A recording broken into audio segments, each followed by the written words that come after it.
Thank you, guys. Good morning, everybody. Breaking news overnight. 3 Army Special Op commandos are dead, 2 others wounded. They were, quote, ambushed in the African country of Niger. All Green Berets likely attacked by al-Qaeda militants. That, however, has not been confirmed. There has been U.S. assistance to crack down on Boko Haram in that part of the continent. More on this story as we get it inside of America's Newsroom this morning. First, however, did the Las Vegas killer act alone? Investigators now saying Stephen Paddock may have had help and may have had plans to survive and escape that hotel room. All this as his girlfriend, Mary Lou Danley, goes public for the first time in a statement with her attorney. Good morning, everybody. Thursday feels like a long week already. I'm Bill Hemmer, live in America's Newsroom, right? Good morning to you, Bill. I'm Sandra Smith. Investigator is busy piecing together Stephen Paddock's final days and moments. We now know he had been on an 8-hour gambling binge before the shooting, and that he had previously rented out a room near another concert days earlier, possibly for a dry run. We're also learning Paddock had 1,600 rounds of ammunition, as well as containers of explosive materials in his car, leading Las Vegas' sheriff to suggest he may have had help. What we know is Stephen Paddock is a man who spent decades acquiring weapons and ammo and living a secret life, much of which will never be fully understood. He had to have some help at some point. Maybe he's, you know, a super yahoo that was working out all this on his own. But it'd be hard for me to believe that. Meanwhile, his girlfriend, Mary Lou Danley, whom police have called a person of interest, says she had no idea what her boyfriend was planning. This is the statement as read by her lawyer. I am devastated by the deaths and injuries that have occurred. I knew Stephen Paddock as a kind, caring, quiet man. He never said anything to me or took any action that I was aware of that I understood in any way to be a warning that something horrible like this was going to happen. Adam Housley leads our coverage back in the Vegas Strip this morning. And Adam, we are hearing the shooter may have targeted fuel tanks in the area. What can we confirm or report on that? Well, Bill, we had some people actually in law enforcement that questioned that report pretty significantly. You know, when we had these type of issues in the past with stories like this, a lot of different theories come up, especially in this case, since we don't have a lot of information about this shooter, about the man who opened fire and killed so many. They say that it's hard to believe that he actually went after these tanks because people were actually hiding where we're standing. And if you look at the pictures, the video of the tanks, it's about 1,100 feet away. And we do know that people's cars were here. A lot of people took refuge in this area. People were running in this direction, and he was basically spraying in a 180-degree plane. So they are very skeptical. Law enforcement, several law enforcement folks that we talked to very close to this investigation were very skeptical of that report and said it's more likely he was spraying the area, Bill. He wasn't necessarily targeting the tanks. Okay, what else are police revealing about the investigation and where we are this morning, Adam? Well, I thought it was interesting. There's a couple of things. One, they say they haven't crossed anything off the list. So basically, they haven't eliminated any possibility. 2, the sheriff last night insinuated that maybe he had some help and he probably had to have some help. And 3, Mary Lou Danley, who spent several hours with investigators, both FBI and Las Vegas representatives in Los Angeles yesterday at the FBI office. They said she was very open. She was helpful. They didn't get a ton of information from her. And I think the number one important thing about her investigation and her part of this investigation, if they thought she had some involvement, whether she should have known more or whether she's not necessarily telling everything, they would detain her and bring her back to Vegas. They have not done that. So it kind of tells you where they're going with that part of the investigation. Adam, Bill? Thank you. Adam Housley leading our coverage there back in Las Vegas this morning. Sandra. Meanwhile, President Trump traveling to Las Vegas yesterday, visiting a hospital where many victims are still recovering, including one man with a leg wound who found the strength to stand when the president entered his room. Mr. Trump also assured the people of Las Vegas that he stands with them during this time of tragedy. In the depths of horror, we will always find hope in the men and women who risk their lives for ours. The mass murder that took place on Sunday night fills America's heart with grief.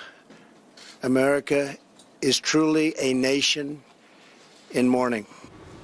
Chief White House correspondent John Roberts is live in Las Vegas. Good morning, John.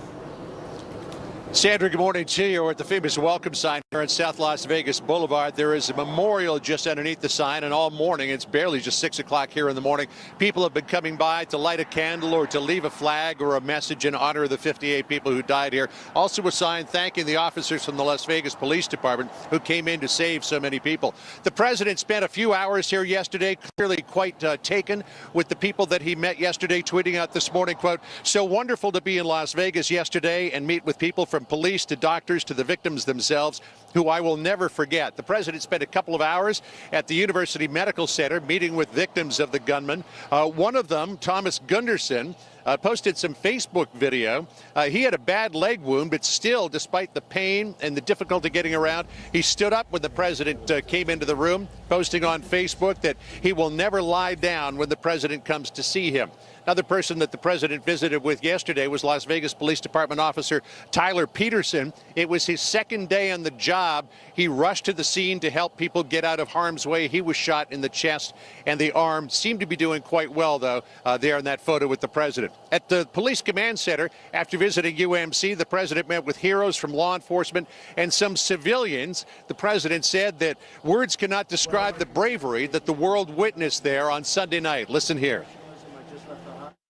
When the word and the worst of humanity strikes, and strike it did, the best of humanity responds. Parents and spouses use their own bodies as shields to protect their loved ones. Americans dashed into a hail of bullets to rescue total strangers. And the White House also leaving open the possibility that the president could come back here to Las Vegas if there is a memorial service that is organized. Some people have been talking about perhaps this weekend, but the pace of the investigation, as Adam Housley was reporting just a minute ago, still continuing at such a pace that the president does not want to do anything that might get in the way of that. Back at the White House, though, the president still kind of preoccupied this morning with the story yesterday that his Secretary of State, Rex Tillerson, described the president in a rather unflattering way and threatened to quit. The president tweeting out this morning, quote, "Tillerson never threatened to resign. This is fake news put out by NBC News. Low news reporting standards. No verification from me." Also tweeting out, quote, "Why isn't the Senate Intel Committee looking into the fake news networks in our country to see why so much of our news is just made up, fake?" So clearly back in Washington, Sandra, and the inside the Beltway chatter has got the president's attention this morning. Back to you. But meanwhile, what a beautiful sight there before the sun has even come up in Las Vegas. A sign behind you, John Roberts, Vegas strong. And you know, so many people, again, have been coming by this morning to either take a photo or pay their respects in some way. And you know, this is one Las Vegas strong sign that we've seen. There's another big billboard up right across the street, right across Las Vegas Boulevard from the Mandalay Bay that says Vegas strong. So that's a moniker that I think is going to stick in the hearts of a lot of people here in Las Vegas. It's nice to see it. John Roberts, thank you. So more on where we are now. I want to get to Daniel Linsky, former Boston superintendent and chief of police, as well as the incident commander during the Boston Marathon. Sir, good morning to you. Now day 4, put it together, make sense of what we think we know, sir. What we know is this individual committed a horrific crime. The logistics and planning is clear. The potential that he looked at another site and overlooked another concert shows that he was thinking about this for a while. The sheriff's words, the sheriff's doing a great job of getting information out, but at the same time protecting his investigation. So they've got access to video, his financial records, every transaction he's made.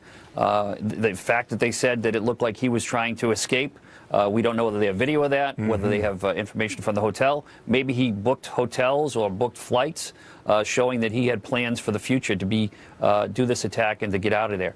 They're going to get all that information and track it down and try and recreate this guy's life. The sheriff mentioned that for a number of years he'd been leading a secret life. We found, you know, with serial killers that we arrest, oftentimes we go back and realize for decades they've been doing things off the radar screen that others who looked at them said they had no possible idea. So I think they've got some information, some leads they're following up on, and they're going to go wherever it takes them. He also said he had to have help. I don't know if you agree with that or disagree with that. I think that was a broadcast that the sheriff put out that, you know, his belief is he had help. There might be information they have that indicates that, whether it's video of him meeting the same person in the numerous casinos he's been in, video of the days and the time leading up to it. Maybe they were sending out a message to the people. Maybe you didn't know you were helping him.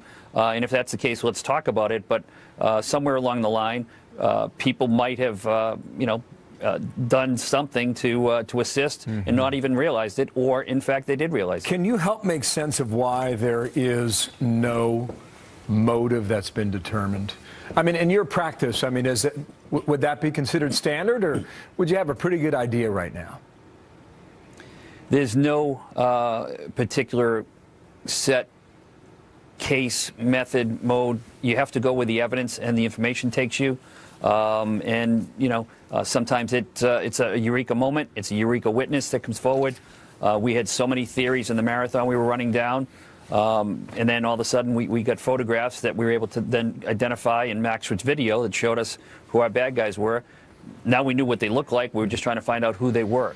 So the fact that we don't know the motive yet is frustrating, I think, for a lot of people, but is something that they're working on, and hopefully we'll get that piece of information, that witness that comes forward, and that information will fill out a puzzle that explains why. Thank you, sir. Daniel Linsky there live in Boston. Thanks for coming back today. Appreciate your time there. The girlfriend's been interviewed with been a lot of questions. You know, why did she go to Asia when she did? What about the money that was transferred? So far, she's checked out, and we'll see whether or not that word that Daniel just used, frustrating. So we're so frustrated that there's no motive, no clear motive yet. Yeah. Tough. More to come. All right, we will go in depth on the Las Vegas shooting investigation coming up next hour with two Nevada lawmakers who were traveling with the president yesterday. Their thoughts on how that city is doing and the president's trip there. Plus this. It's certainly something that should be looked at as to whether it should be banned. Right now, my first instinct would be to say yes. Okay, that from Peter King, a Republican. Democrats calling for a debate on gun control. Some Republicans say there are measures they could support as they zero in on this critical piece of equipment that made the massacre more deadly. Plus, there is this morning. I'm very honored by his comments. It was fake news. It was a totally phony story. Thank you all. Thank you. Total confidence in Rex. I have total confidence. President Trump standing by his Secretary of State after Rex Tillerson shot down reports he considered resigning over the summer. Does that put this issue to rest? President Trump's former deputy campaign manager will weigh in next. There's never been a consideration in my mind to leave. I serve at the appointment of the president, and I'm here for as long as the president feels I can be useful to achieving his objectives.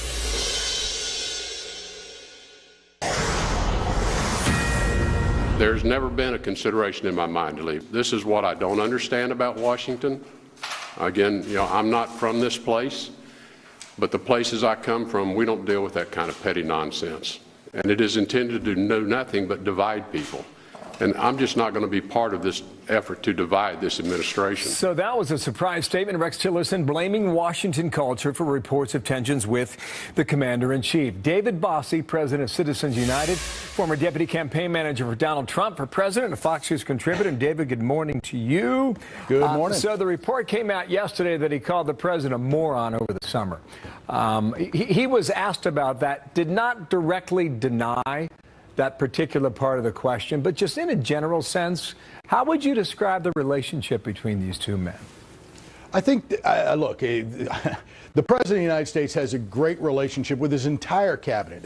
And as Secretary Tillerson just said a moment ago on that clip, you serve at the pleasure of the president. And the moment that you are no longer in favor, that the president doesn't feel you are either doing the job correctly or the way he wants it to be done, you'll be moving on.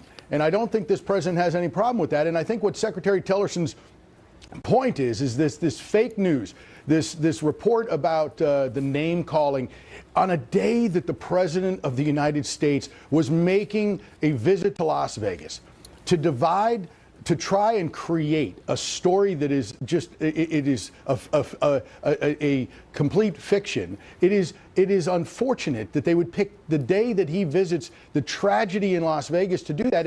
And I think I agree with Secretary Tillerson for the express purpose of trying to divide people. And it's just not helpful. Let me put a fine point on it. This tweet from the president earlier today. Rex Tillerson never threatened to resign. This is fake news put out by NBC News. Low news and reporting standards.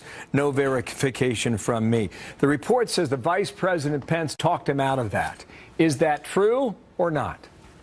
Well, I don't know any conversations between the Vice President and Secretary Tillerson. Look, they all have a tremendous working relationship, and they're all rowing in the same direction, trying to accomplish.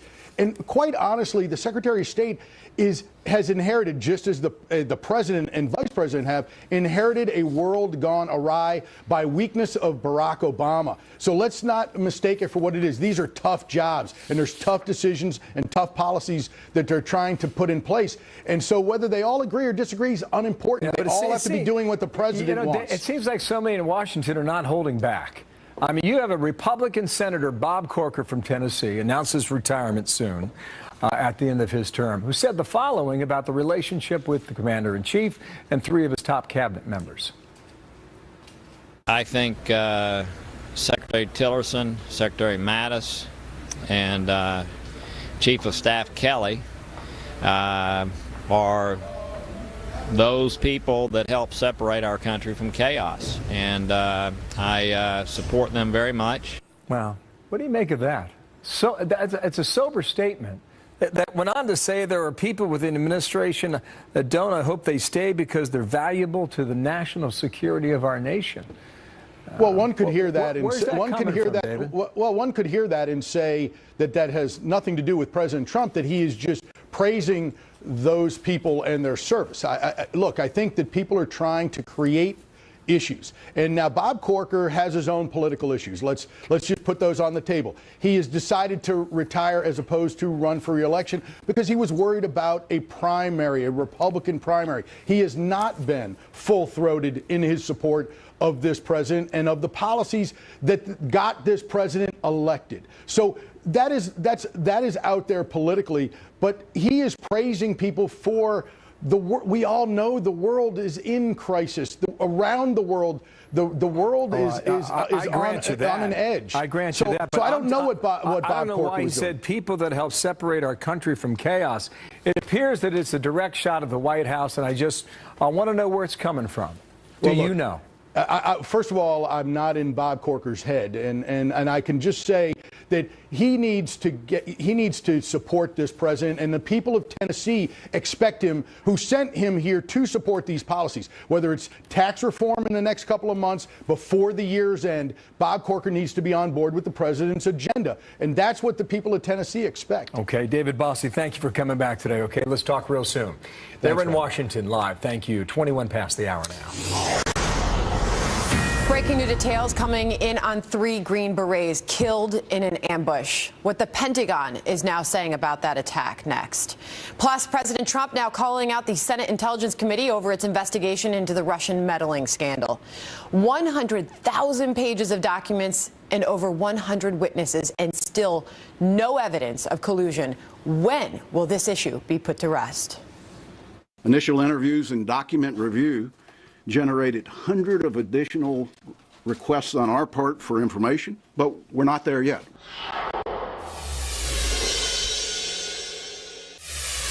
All 5 living former U.S. presidents will make an appearance at a benefit concert for Texas. So cool here. It's called Deep from the Heart, October 21, Reed Arena, Texas A&M University. And it's part of their One America Appeal program. All proceeds donated to hurricane victims after Harvey hit Houston and so much of southeastern Texas. And all 5 presidents joined forces in an effort to rally people to help, and certainly their priority is to raise some money. But a cool moment and a cool scene, like the bipartisanship, like the unity. I like all of that. It's nice to see that, and it is truly an American moment. And I also enjoyed them at the President's Cup the other day. That was good. Clinton, Bush, Obama. It was a fun moment, too. You see the selfie with Phil Mickelson? That was a little, loved it. A little off center. Cool moment. It was, indeed.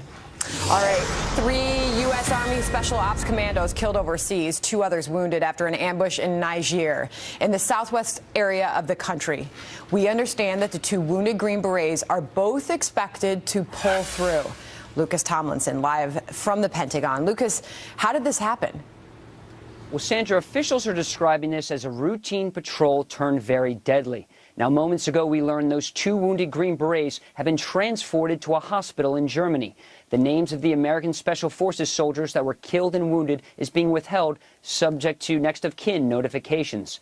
Now, the attack happened beginning yesterday afternoon after a squad of 10 American Special Forces soldiers were accompanying local forces before they were ambushed 120 miles north of Niger's capital, inside the landlocked West African nation, one of the poorest countries in the world. The attack took place near the border with Mali. It's the first combat death for the U.S. military since beginning a training mission over a decade ago to outfit local fighters to defend themselves against al-Qaeda and the Islamic Maghreb, who are suspected of carrying out the attack. And Sandra, since 2013, the U.S. military has been flying drones from a base inside Niger, but the government there does not permit the U.S. military to fly armed drones. And many are asking today what kind of air assets were overhead when that attack took place. Sandra? Lucas, what do we know about the group suspected of carrying out this attack? Well, Sandra, al-Qaeda in the Islamic Maghreb, better known as AQIM, was responsible for a large attack on a gas plant in Algeria about 4 years ago, where they took hundreds of hostages, including 7 Americans, 3 of which were later killed. Months later, the U.S. military signed an agreement to bring the drone base to Niger and gather intelligence on the group. In April, the State Department updated its travel warning for Niger, saying, quote, "There is a high threat of kidnapping by terrorist groups, including AQIM, which has kidnapped Westerners and threatened U.S. citizens in Niger." There are over 800 U.S. Army soldiers currently serving in Niger. Sandra? All right, Lucas Tomlinson live at the Pentagon for us. Thank you. Need to find out more about what happened there. In the meantime, back at home, it could be a place where Republicans and Democrats see eye to eye. There's this debate over a deadly device used by the Vegas shooter. But if you ban it, would that be enough? We'll debate that fair and balanced in a moment. Plus, Congressman Steve Scalise, for the first time since that awful day back in June, together with the men who helped save his life. Their thoughts on where the Second Amendment stands in the wake of the Las Vegas massacre. What do you say to those people who claim that Republicans have a tin ear on this issue? I do think we'll have discussions now about what was found in that hotel room. All right, here we go. 9:31 now on a Thursday morning. Fox News alert now following the latest on the investigation in Las Vegas. Here is what we know at this hour. Police suspect that the shooter, the killer Stephen Paddock, may have intended to escape the scene and that he may have had help in planning the attack. Now, his girlfriend, Mary Lou Danley, is talking with investigators, denying knowing anything about that plan. We're told he had more than 1,600 rounds of ammunition, as well as containers full of explosives. Police also praising a hotel security guard who approached the door where Paddock was killing, only to be met with machine gun fire through that door. Well over 200 rounds strafed the hallway. His bravery was amazing because he remained with our officers, provided them the key pass to access the door, and actually continued to help them clear rooms. All right, there's another report that police are investigating whether or not Paddock may have tried to cause far more damage. There were aviation fuel tanks nearby at the airport within range. 2 were hit. 1 bullet penetrated it, not far from the concert scene, but they're still looking into these reports now for fuller confirmation of that. All right, Bill. Meanwhile, the shooting reopening the debate on gun control in Washington. 2 Democrat senators introducing a bill to ban the device that we're all talking about now, known as the bump stock, which allows semi-automatic weapons to fire at nearly the rate of a machine gun. The shooter installed several of those bump stocks on his weapons, and Democrats think their proposal is one that everyone can come together on. Our bill is simple and straightforward. Ban manufacturing or possession of accessories that accelerate a semi-automatic rifle's rate of fire to that of an automatic. There's been a lot of talk about what we can do, where we can come together, and I think this issue represents a very likely common ground if there is one. Joining me now is Doug Schoen, former advisor to President Bill Clinton, Molly Hemingway, senior editor of The Federalist. Both are Fox News contributors. All of a sudden, we're all required to become experts on these guns, Molly, something you actually know a lot about. A few days ago, not many of us knew what a bump stock was. But there's an important distinction to be made here. It does not, once used and converting those semi-automatic weapons, it does not then become into the category of an automatic weapon, but it does fire at nearly the rate of a machine gun. There is not a ban on this device or this conversion kit or whatever you want to call it. Should there be? It's an important semantic division because the entire reason why it is legal to use bump stocks is because it does not, it is not converting to automatic fire. It simulates, it gets near the rate of automatic firing. And it's also why people are open to or willing to consider a ban on these things, even if they strongly believe in the Constitution and the Second Amendment, because we already regulate automatic weaponry. Is that something you would be willing to support, Molly? Well, it's not my place to say, but it's certainly something that could be done in conjunction with other gun legislation that is also in the works. There's a bill right now, a Hearing Protection Act, which if you think that if you believe movies, or if you're Hillary Clinton and you think that it's called silencers, they call them silencers, it's actually just a suppressor that suppresses the sound of firing a weapon to the level of like a jet engine or a jackhammer. And so that's legislation that people are trying to get through. This might be the perfect compromise where people who want these suppressors reclassified can work with people who want to ban bump stocks. All right, Doug, I get the sense that we are starting to hear from some Republicans that they would be okay with at least some change on this front. Listen to what Newt Gingrich told us on this program yesterday. If there's something which makes it easy to convert a semi-automatic into an automatic, then maybe that does have to be looked at and put under the Federal Firearms Act, which makes it illegal to have a genuinely automatic weapon. Well, I think this is, as technology changes, sometimes we have to change the rules to catch up with those technologies. Can Democrats and Republicans find some common ground here, Doug? I sure hope so, and I take Molly's comments to be certainly encouraging. There's plenty of room for compromise. There's plenty of room for common sense gun safety restrictions that do not in any way impede people's Second Amendment rights, and the bump stocks are a first and I dare say important step to begin bipartisan cooperation. And you are hearing from some of the most unlikely of Republicans on this, Molly. I want to bring in John Cornyn of Texas. Senator John Cornyn says this: I own a lot of guns, and as a hunter and sportsman, I think that's our right as Americans. But I don't understand the use of this bump stock. It seems like it's an obvious area we ought to explore and see if it's something Congress needs to act on. Kellyanne Conway was asked about it this morning from the White House, Molly, and she said that we're open to a discussion on this. We're always open to smart discussions. Just kind of now's not the time, just a few days after this attack. Well, we have a lot that we need to learn about what was used here, and also what type of legislation could protect the Second Amendment and have an effect. So often after a shooting like this, you have people whose real goal is to ban guns or repeal the Second Amendment, propose legislation that has nothing to do with the actual crime that was commissioned. In this case, this man really did use these, and you're seeing gun owners being open to it in part because these are not great tools. They kind of turn a really good gun into a toy. They don't improve accuracy, and they don't serve the function, even if you go back to the Second Amendment, the Declaration of Independence, the right of revolution, that kind of understanding of our right to keep and bear arms. They don't serve a function there. And that is why, people don't just oppose all regulation on guns. They oppose them for reasons that have to do with our founding principles and our right to withstand a tyrannical government. Doug, this is not going to serve that purpose. Based on this conversation and the many that are being had right now, do you expect to see any movement from Congress? I very much hope so. I would urge to keep the legislation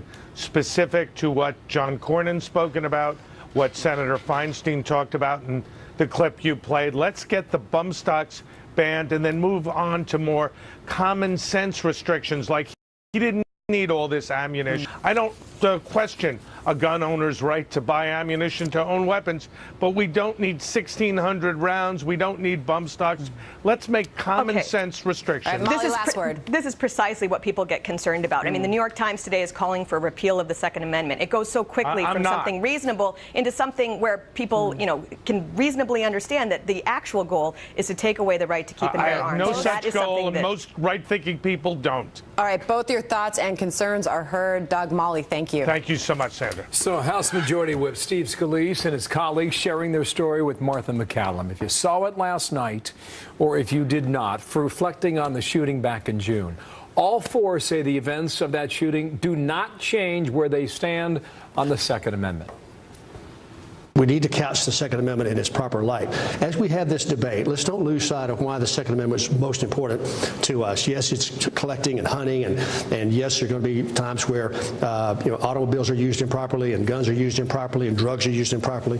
But let's be careful about what we do to ourselves in an attempt to try to stop people who aren't sane from doing things that they might otherwise do. What do you say to those people who claim that Republicans have a tin ear on this issue? I do think we'll have discussions now about what was found in that hotel room in terms of the accessibility of the ability to turn a semi-automatic into an automatic, in terms of mental health and the ability of those with mental health, and issues in terms of documentation and sharing of information between states and the federal government.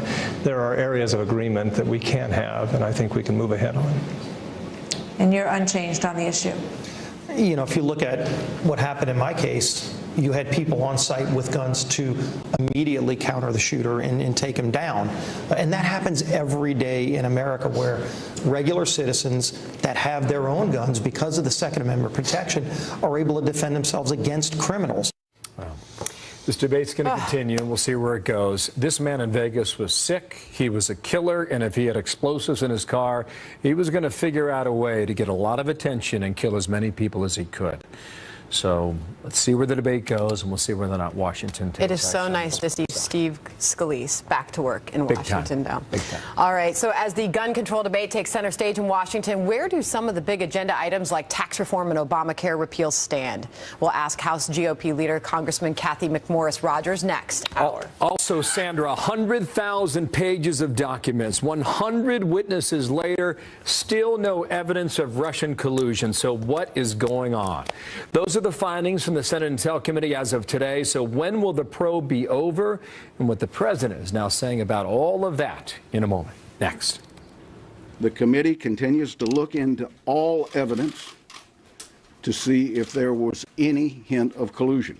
Now, I'm not going to even discuss initial findings because we haven't any.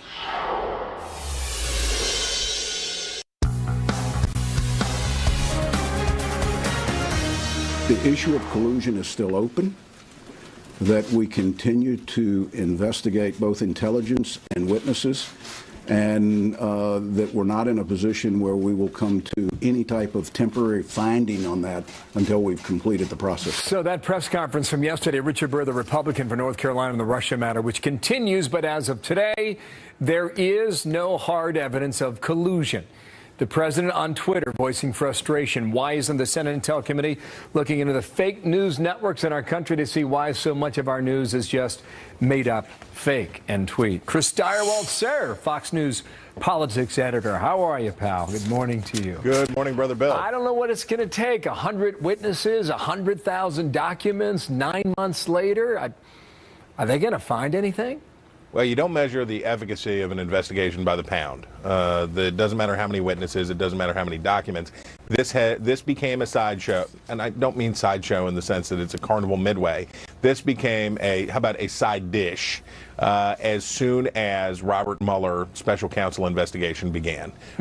Mueller walked in and said to the House was out of control. You remember there were all of those histrionics going on. You had the one Democratic congressman was holding a press conference every 30 seconds. There was a leak a minute. You remember that there was a Republican who was then matching him in a press conference frequency, and there were all of the stories that were churning out in the House side. On the Senate side, they did basically a better job, but it was still necessary necessarily partisan because partisans populate our Senate. Robert Mueller shows up, probably the most respected law enforcement official in Washington today. He shows up and he said, all right, boys, chill out.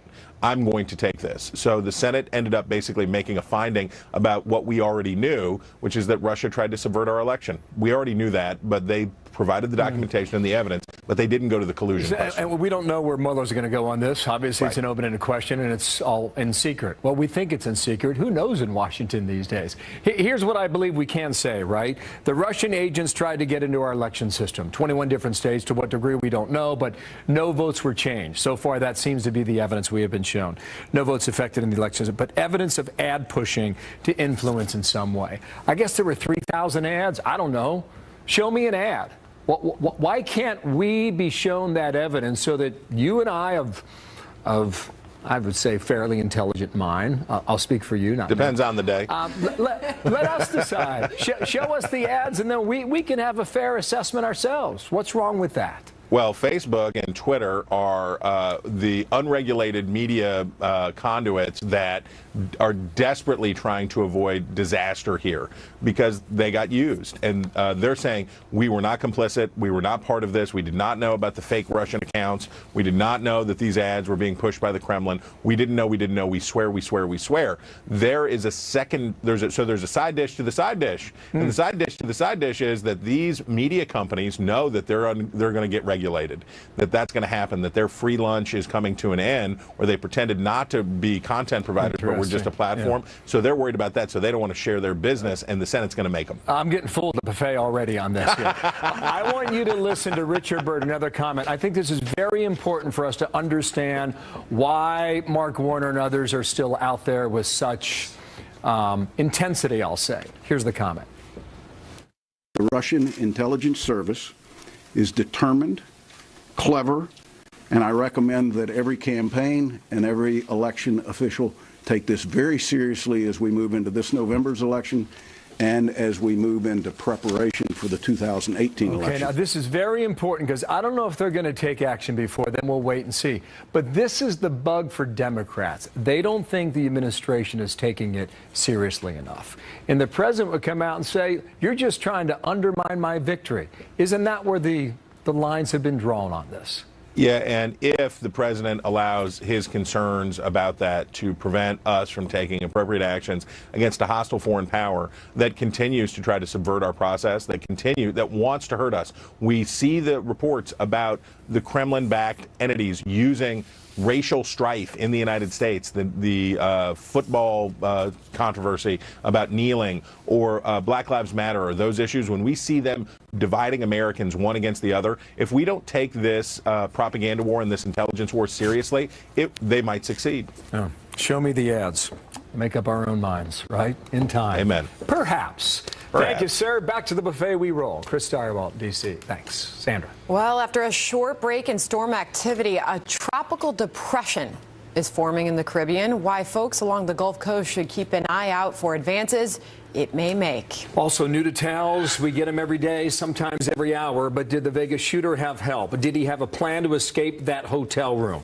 Was he planning a dry run only weeks before firing out of that window?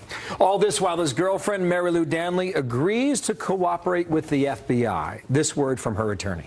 I was worried that first, the unexpected trip home and then the money was a way of breaking up with me.